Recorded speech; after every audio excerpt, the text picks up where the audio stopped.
Sistem perekonomian dunia sedang berada dalam ancaman bahaya besar. Dikarenakan sistem kapitalisme yang menjadi platform dari perekonomian dunia sedang menghadapi bubble ekonomi, yaitu sebuah gelembung masalah yang sewaktu-waktu bisa meletus dan kemudian bisa meruntuhkan sistem perekonomian dunia. Sistem ekonomi kapitalis memiliki kelemahan yang sangat mendasar terkait dengan konsentrasi kekayaan yang hanya dikuasai oleh elit tertentu.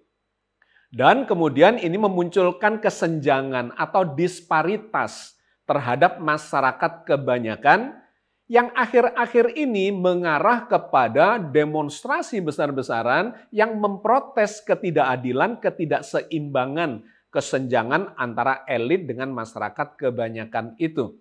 Ujung-ujungnya disparitas atau kesenjangan antara elit dengan masyarakat kebanyakan ini akan memunculkan ketidakstabilan secara sosial maupun ekonomi, baik di skala negara atau nasional maupun di skala global. Mari kita lakukan kajian lanjutannya di dalam program Perspektif episode 159 dengan mencuplik salah satu dari buku saya yang berjudul Riba versus Sedekah. Sahabat sekalian, sistem kapitalisme ini sekarang sedang menjadi platform perekonomian dunia. Sebenarnya sejak kapankah kapitalisme ini merebak, lahir dan kemudian meluas di seluruh dunia? Kalau kita telisik di dalam sejarah kapitalisme, maka sesungguhnya ini muncul dari abad pertengahan. Di sekitar abad ke-10 sampai abad ke-15 itu terjadi perkembangan yang mengarah kepada faham kapitalisme itu.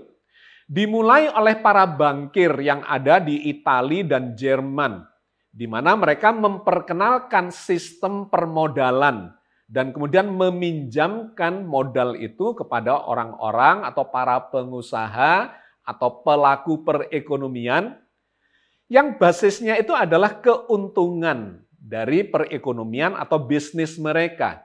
Sebelum itu, perekonomian itu lebih bersifat kepada hal-hal yang bersifat konsumtif belaka.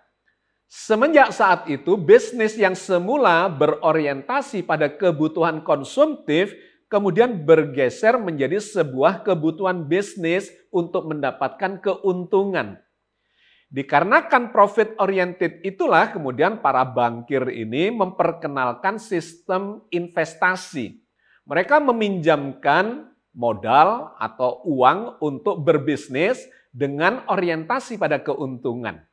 Nah, itu semakin berkembang ketika terjadi perdagangan melalui jalur sutra yang berkembang dari Eropa ke Timur Tengah. Perdagangan antar benua, perdagangan antar negara itu kemudian membutuhkan modal yang semakin besar dan ini ditawarkan oleh para bankir itu. Sejak saat itu berkembanglah sistem kapitalisme itu dalam skala yang sederhana di beberapa kalangan pedagang antar benua atau antar negara itu. Mereka meminjamkan kapital atau modal dengan memberikan bunga, bahwa modal yang diberikan harus dikembalikan dengan tambahan pendapatan atau hasil dari perekonomian atau bisnis mereka. Sistem kapitalisme ini kemudian semakin berkembang ketika Eropa melakukan proses penjelajahan ke seluruh dunia. Penjelajahan melalui samudra, di antaranya adalah Marco Polo, Vasco da Gama, dan seterusnya. Negara-negara seperti Inggris, Belanda, Portugis, Spanyol melakukan penjelajahan samudra dan kemudian mengambil alih atau menjajah wilayah-wilayah tertentu di seluruh dunia dan mereka mengembangkan melalui sistem perdagangan tetapi secara monopoli. Belanda misalnya mendirikan sebuah perusahaan multinasional yang kita kenal sebagai VOC. Dia ini sebuah perusahaan tetapi memiliki tentara yang bisa mengendalikan dan kemudian mengontrol wilayah-wilayah koloni-koloni mereka atau jajahan mereka, mengambil rempah-rempahnya, mengambil hasil hutan, mengambil emas, dan kemudian memonopoli perdagangannya dengan sistem kapitalisme itu. Modal-modal yang diberikan oleh para bankir itu dikembangkan melalui perusahaan-perusahaan multinasional ini.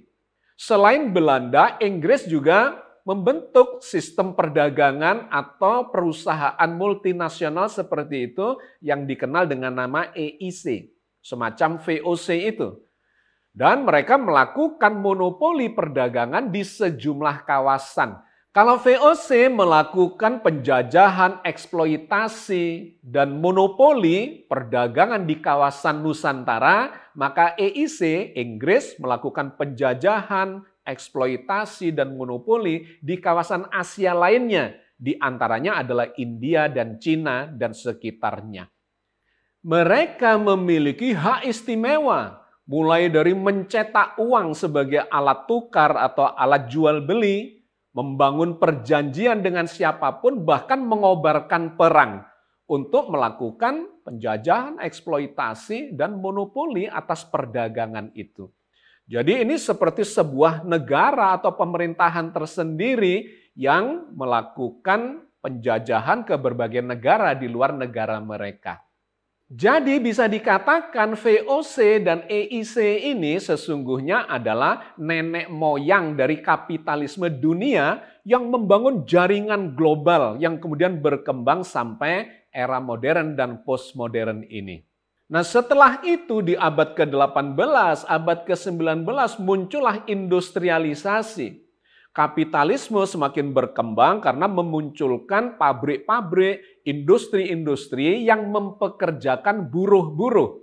Sejak saat itu terjadilah kelas-kelas, satu adalah elit yang menguasai modal yang dikenal sebagai kelas bourgeois, dan yang lainnya adalah yang dipekerjakan, yang dikendalikan, dimonopoli oleh para bourgeois itu yang disebut sebagai proletar. Inilah yang kemudian memunculkan konsep Marxisme atau sosialisme. Tetapi poin pentingnya adalah kapitalisme terus berkembang dan memunculkan disparitas, kesenjangan yang semakin lebar antara pemilik modal dengan para buruh yang dieksploitasi oleh mereka.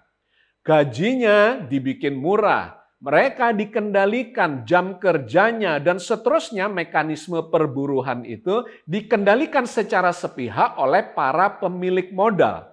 Semenjak itu terjadilah perang kelas antara kelas elit atau bourgeois dengan proletar yang ini memunculkan kesenjangan yang semakin lebar.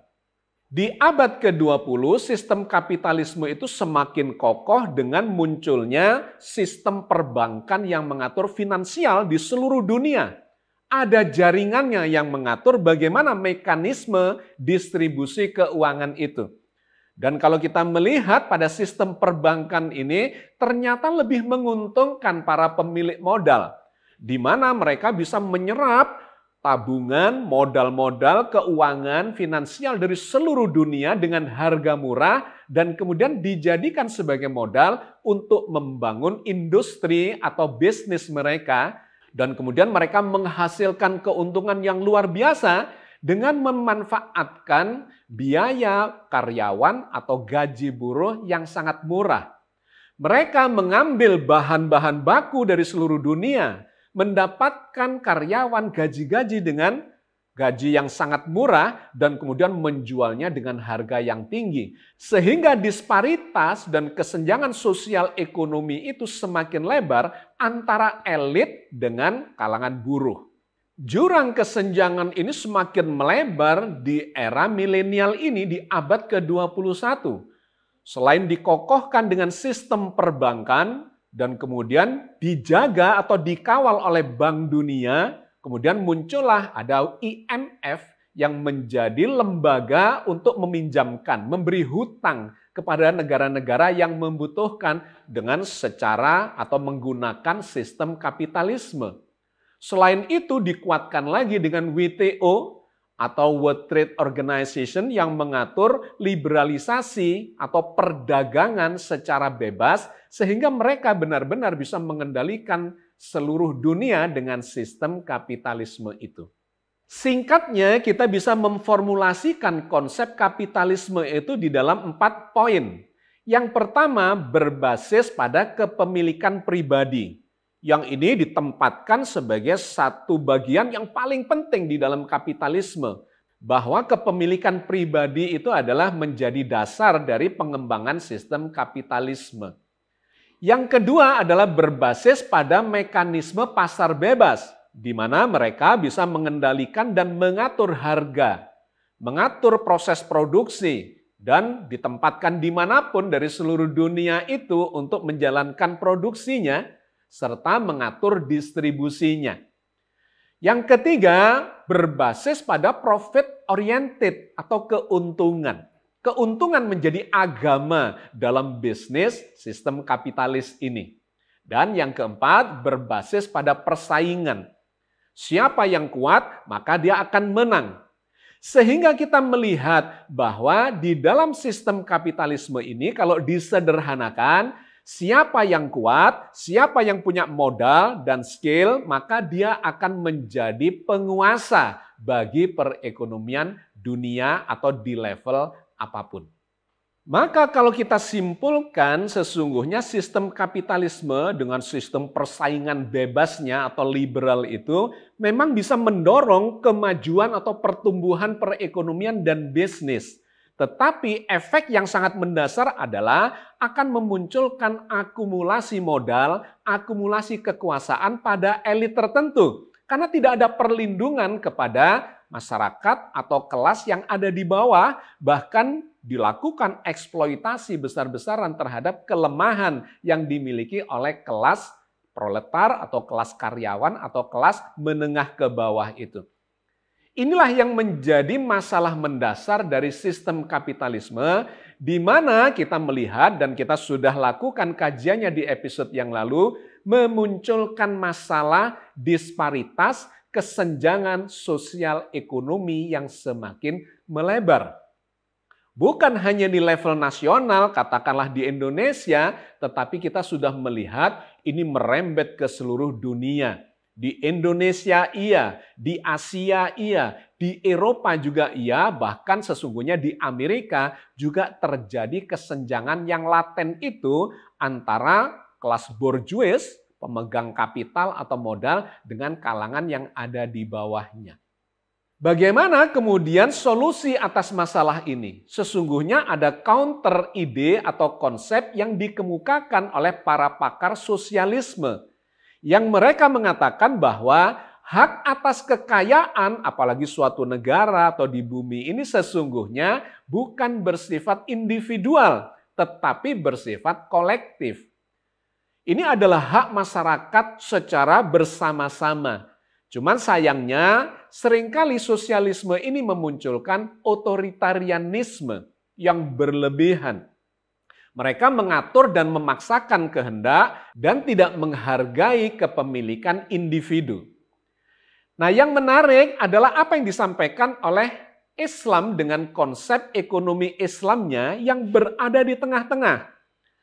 Konsep ekonomi Islam mengakui kepemilikan pribadi sambil menegaskan, menggarisbawahi bahwa kepemilikan pribadi itu tidak boleh berlebih-lebihan, melainkan sebagiannya harus didistribusikan kepada sosial atau masyarakat secara kolektif. Yang pertama, Islam melarang riba, yaitu eksploitasi terhadap orang-orang yang lemah secara perekonomian atau secara bisnis dan kemudian hanya dimanfaatkan oleh para pemilik modal. Islam melarang riba dan kemudian mengenakan satu mekanisme yang disebut sebagai tanggung jawab bersama, yaitu profit sharing. Bahwa beban atas laba dan rugi itu diatur secara adil antara pemilik modal dengan yang melakukan kerja. Yang kedua, Islam mengajarkan untuk mendistribusikan kekayaan dari orang-orang yang berpunya, yang punya harta kepada kalangan yang membutuhkan, yang lebih lemah secara finansial, yaitu dengan mekanisme zakat, di mana dikenakan wajib untuk bersedekah kepada kalangan yang membutuhkan sebanyak 2,5%. Ditambah lagi dengan wakaf. Orang-orang yang berpunya mewakafkan harta bendanya untuk kepentingan sosial di level atau di skala yang produktif. digunakan untuk misalnya kegiatan-kegiatan sosial, untuk pendidikan, untuk kesehatan atau rumah sakit dan seterusnya, itu adalah bentuk wakaf dari kalangan orang-orang yang memiliki harta kepada masyarakat sosial yang membutuhkannya. Yang ketiga adalah terkait dengan kepemilikan pribadi. Islam memberikan pengakuan terhadap milik secara pribadi, tetapi sambil memberikan batasan secara etik, bahwa dia harus memiliki tanggung jawab sosial untuk mengangkat dan menolong orang-orang yang lemah di masyarakatnya atau di sekitarnya. Yang keempat terkait dengan mekanisme pasar. Islam melarang terjadinya monopoli di kalangan para pelaku bisnis itu. Juga dilarang untuk melakukan manipulasi terhadap harga. Dan kemudian juga dilarang melakukan penimbunan. Dikarenakan mekanisme ini akan memunculkan monopoli dan mengakibatkan tidak adilnya proses perekonomian atau bisnis yang terjadi.